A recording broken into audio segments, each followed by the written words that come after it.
মুসলমান ভাইরা রে আমার, এই জন্য পৃথিবী থেকে পরপারের জীবনের শান্তি মুক্তি যদি কোনো মানুষ নিশ্চিত করতে চায়, তাহলে তার জন্য দুইটা পুঁজির দরকার। প্রথম নাম্বার পুঁজি হলো ঈমান। প্রথম পুঁজি কি বলেন তো দেখি? আমি জিজ্ঞেস করি, এই ঈমান আপনাদের নতুন সিটি শহরের কোন মার্কেটের ভিতরে বিক্রি হয়? কোন কোম্পানির ঈমান আপনারা কিনলেন? কথা বলেন না কেন? মেড ইন চায়না ঈমান আছে, মেড ইন জাপানের ঈমান আছে, মেড ইন কানাডা ঈমান নাই। পৃথিবীর বন্ধুরা আমার, উন্নত কোনো বিশ্ববিদ্যালয়ের ভিতরেও ঈমানের শিক্ষা দেওয়া হয় না। সারা দুনিয়ার সবচেয়ে উন্নত মানের মহাবিদ্যালয়গুলোতেও বন্ধুরা আমার ঈমান শিখানো হয় না, ঈমান নেই। ঈমান কোন জায়গায় পাওয়া যায়?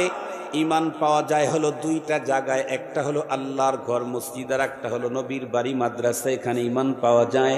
যদি বলেন ঈমান কার কাছে পাওয়া যায়, পৃথিবীর বন্ধুরা আমার, মানুষগুলি ঈমান পেয়েছে নবীদের কাছে। নবীদের দুনিয়া থেকে চলে যাওয়ার পরে ঈমান নিতে হবে নায়েবে নবী উলামায়ে কেরামের কাছ থেকে।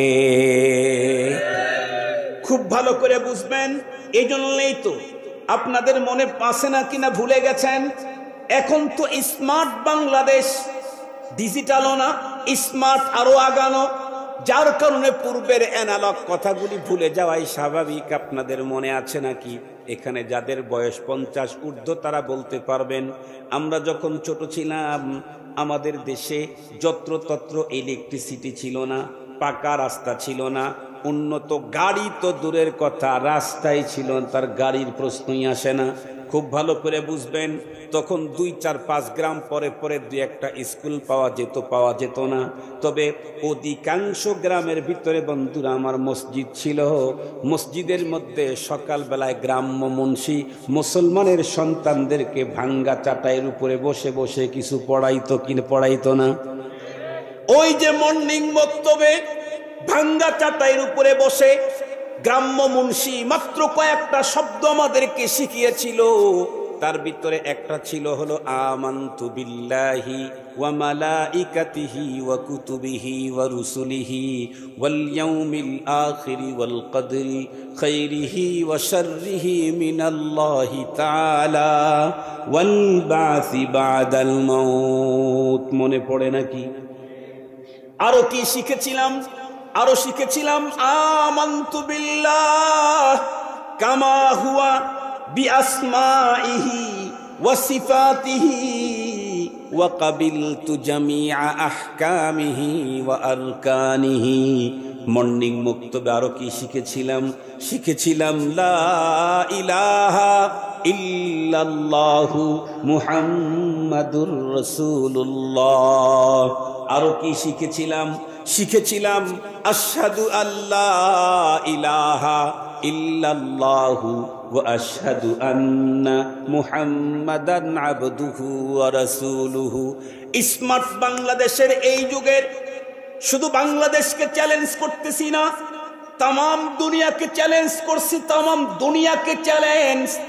ওই যে মর্নিং বক্তব্যে বিদ্যুৎ ছিল না, রাস্তা ছিল না, সুন্দর বিছানার কোনো ব্যবস্থাও ছিল না, ভাঙ্গা চাটাইয়ের উপরে বসায়া গ্রাম্য মুন্সি যে কয়েকটা কালেমা শিখাইছিল, আল্লাহর কসম করে বলি, আজকে পৃথিবীর সবচেয়ে উন্নত মানের বিশ্ববিদ্যালয়, যেখান থেকে মেডিকেল সায়েন্সের সবচেয়ে বড় উন্নত ডিগ্রি পাওয়া যায়, FRCS যেখান থেকে অর্জন করা যায়, FCPS যেখান থেকে অর্জন করা যায়, BCS ক্যাডার যেই জায়গার থেকে অর্জন করা যায়, বন্ধুরা আমার LLB আরো কত BCD কত ডিগ্রি আছে, সমস্ত ডিগ্রি দুনিয়ার যত বিশ্ববিদ্যালয় দেয়, আল্লাহর কসম করে বলি, দুনিয়ার সমস্ত বিশ্ববিদ্যালয়ের দেওয়া জ্ঞান বিজ্ঞান যদি এক পাল্লায় উঠায়া দাও, মর্নিং মক্তবের গ্রাম্য মুন্সি যে কয়টা কালিমা শিখাইছিল, আল্লাহর কসম এই কয়টা কালিমা সমান দাম হতে পারে না। মুসলমান জানো কি, তুমি যদি BCS ক্যাডার করো, তুমি যদি LLB তে তামাম দুনিয়াকে পিছে ফেলাও, তুমি যদি FRCS ডিগ্রি 1000টা যদি গ্রহণ করে নাও, এই ডিগ্রির সনদ দিয়ে মরণের মুহূর্তেও কোনো লাভ নাই, কবরের জগতেও এই সনদ প্রদর্শনে কোনো ফায়দা নাই। মিজানে পুলসেরাতে আল্লাহর আদালতে ডিগ্রি উপস্থাপন করার কোনো বন্ধুরা আমার সুযোগই নাই। পক্ষান্তরে যদি কোনো একজন মানুষ কোনো বিশ্ববিদ্যালয়ে গিয়ে কোনো ডিগ্রি অর্জন করতে পারে নাই, ছোট্টবেলায় অশিক্ষিত বাবা তারে মর্নিং মক্তবে পাঠাইয়া দিয়েছিল, বাবা তারে বড় ডিগ্রি অর্জন করাইতে পারে নাই, বাবা তাকে সুন্দর একটা পোশাকও পরাইয়া দিতে পারে নাই, কিন্তু বাবা মা ছোট্টবেলায় জোর করে ফজরের নামাজের পরে হাতটা ধরে টেনে টেনে মর্নিং বক্তব্যে নিয়ে মুন্সির কাছে বসায়া দিয়েছিল। মুন্সি ছোট্টবেলায় আমার অন্তরের ভিতরে বসায়া দিল আমানতু বিল্লাহ, ছোট্টবেলায় বসায়া দিয়েছিল আশহাদু আল্লাহ ইলাহা ইল্লাল্লাহ। ছোট্টবেলায় আমার একটা ছোট্ট কালিমা শিখাইছিল লা ইলাহা ইল্লাল্লাহু মুহাম্মাদুর রাসূলুল্লাহ। এই কালিমা মর্মবাণী যদি আমার অন্তরের ভিতরে জমে বসে থাকে, জবানে যদি কালিমাগুলি উচ্চারিত হয়, আর আমার টোটাল লাইফটা যদি কালিমার তাকাজা যদি পূরণ করতে পারি, তাহলে আমার জন্য কি হবে? দুনিয়ার কোনো ডিগ্রি আমার নাই। আমার পুঁজি হলো মর্নিং মক্তবের গ্রাম্য মুন্সির কয়েকটা কালিমা, আর কোনো পুঁজি আমার নাই। কিন্তু জানো কি, মৃত্যুর সময়ে কালিমা কত বড় কাম দিবে? আল্লাহর কোরআনে আল্লাহ বলেন, ইন্নাল্লাযীনা ক্বালু রাব্বুনাল্লাহ, ইন্নাল্লাযীনা ক্বালু রাব্বুনাল্লাহ সুম্মা ইসতাকামু তাতানাজ্জালু আলাইহিমুল মালায়েকা আল্লা তাখাফু ওয়ালা তাহজানু وأبشروا بالجنة التي كنتم توعدون نحن أولياؤكم في الحياة الدنيا وفي الآخرة। যেই মানুষগুলি এই স্লোগান দিল রব্বুনাল্লাহ, আমার রব হলেন আল্লাহ, তুফান আসলো, সাইক্লোন আসলো, ঘূর্ণিঝড় আসলো, রব্বুন আল্লাহর স্লোগান থেকে তাকে সরাবার জন্য জেল দেওয়া হলো, জুলুম করা হলো, রিমান্ডে নেওয়া হলো, তারপরেও রব্বুন আল্লাহর স্লোগান ছাড়ে না। জেল দেওয়া হলো, তারপরে রব্বুন আল্লাহর স্লোগান ছাড়লো না। আসলো আরো অনেক নির্যাতন, অসম্মানী করা হলো, কিন্তু রব্বুন আল্লাহর স্লোগান ছাড়লো না।